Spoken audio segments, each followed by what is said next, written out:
2023 was a pretty solid year for video games. I played a bunch of games I liked, I played only a small few I didn't like, and I played a couple I felt pretty whatever about. I finished almost every game I started in 2023, and I'm wrapping this year up with 0 games from 2023 in my backlog. Granted, I didn't have a chance to play everything I wanted to, but I did finish everything I started. So no Alan Wake 2, no League of Legends Convergence. But I did get through roughly 32 other video games this year, and most of them were very, very solid titles. But here is my personal top 10 list. Number 10, Legend of Zelda, Tears of the Kingdom. I am a bit of a Breath of the Wild hater, but even still, the gameplay and core aspects of exploration and puzzle solving were executed so incredibly in this title that it melted even my cold heart. There's so much to see and enjoy when it comes to Tears of the Kingdom, and while I didn't love certain aspects of the game, there's no denying just how addictive this gameplay is and how much fun I had with it. It's creative, it's enjoyable, and just what you do in the game is so unique to itself. It's hard not to have a smile on your face while you're playing it. Number 9, Lethal Company. I think Lethal Company walks on the edge of being a mediocre game carried by popularity and being a really well thought out experience. What I mean is, there is so much going for this game. The procedurally generated levels to explore, the gameplay loop, the fact that there isn't a lot of progress to be made, so losing all of that progress doesn't hurt. You have fun little gadgets to goof around with, and you have all these different little monsters that have all their own rules you gotta follow and understand. It's all great. It feels like the gameplay is all great. However, I would be lying if I said any of that is the reason this game is number 9 out of 32 on my list. It's up this high almost exclusively because I play this game with my friends, and playing with my friends has been incredibly fun, and the friends I am playing with happen to be very fun people. I don't want to say this game is carried by the fact that it's fun to play with your friends. It certainly feels like a good game, but I know the only reason I am playing this game is because my friends are playing it with me. You fucking cockbags! Sorry! What do you mean? Just don't make any noise! Oh my god, thank you guys. Oh yeah! Fucking got Drew!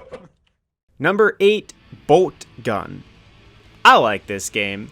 It's got great graphics, great music, great gameplay. It is extremely satisfying to play Boltgun. The guns are great, the enemies are great, the levels are great. I don't know what else to really say here. The guns feel good to use. The levels do feel like visually old school, but again, they kind of remind me of a little bit more modern-ish level design. The sound effects are great. The power-ups are fun to hunt down and find, collecting all the little secrets. So much about Boltgun is enjoyable that I don't really know what else to say. It's really just a well-made and fun single-player FPS. Number 7, Aliens Dark Descent. This was the biggest surprise of the year for me. I didn't know this game existed, and it turned out to be really, really good.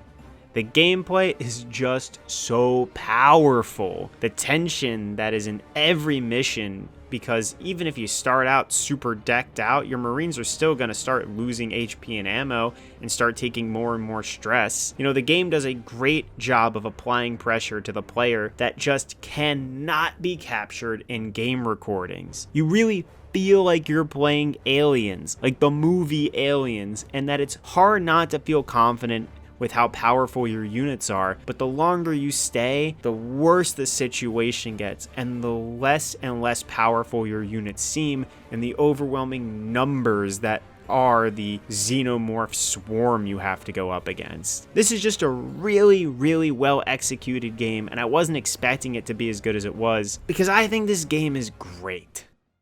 Number 6, Persona 5 Tactica.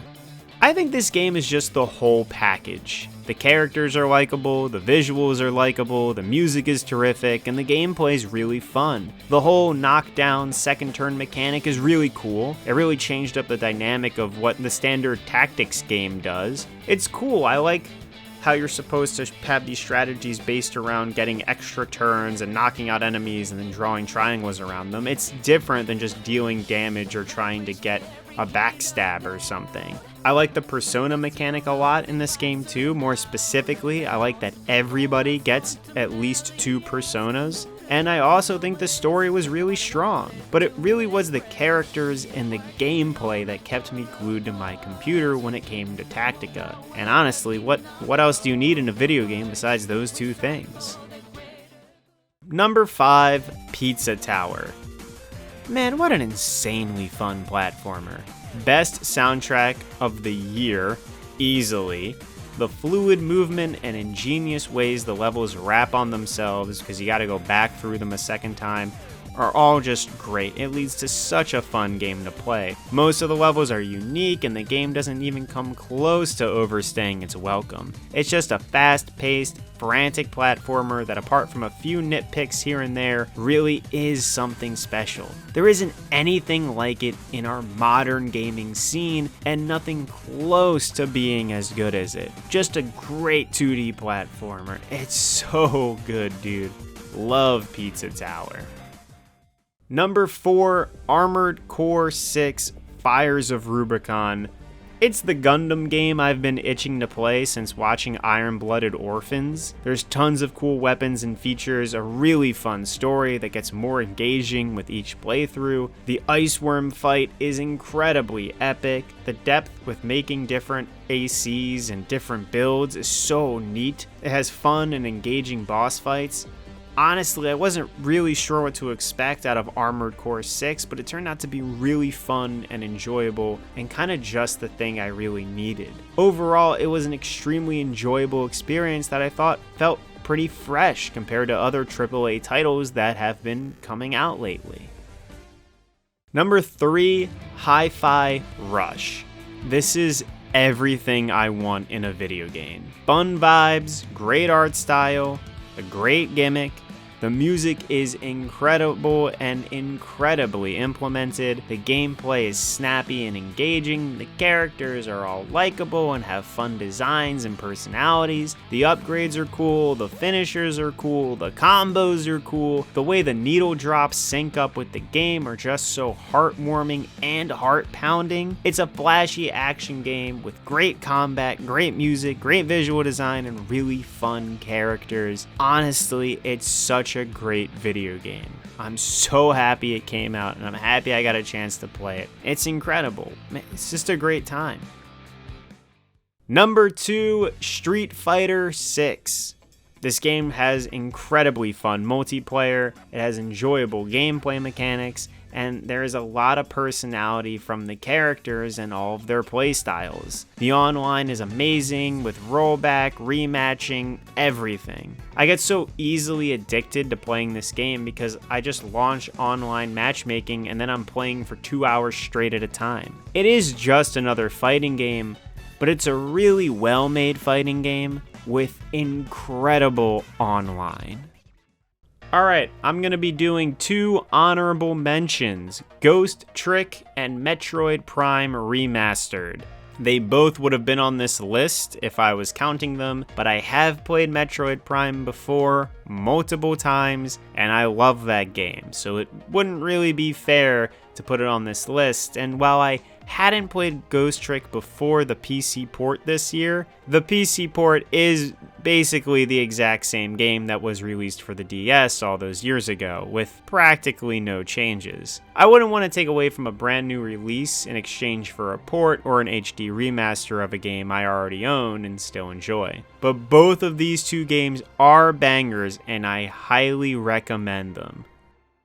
And number 1, Resident Evil 4 Remake. I can't believe how many people are sleeping on this game. I still think it's one of the best action games around. The gunplay combined with the level design is just amazing, and the uniqueness on the original blueprint still shines through and holds up. This game looks great, it plays even better, and the different rewards and gear you get from replaying and getting newer and better ranks is fantastic. I love Resident Evil 4, and I loved RE4 Remake. I think this game really captures some good horror vibes, some great action vibes, and incorporates new gameplay in a way that I think makes the experience one of the best, no, the best gaming experience I've had this year, and nothing else came close.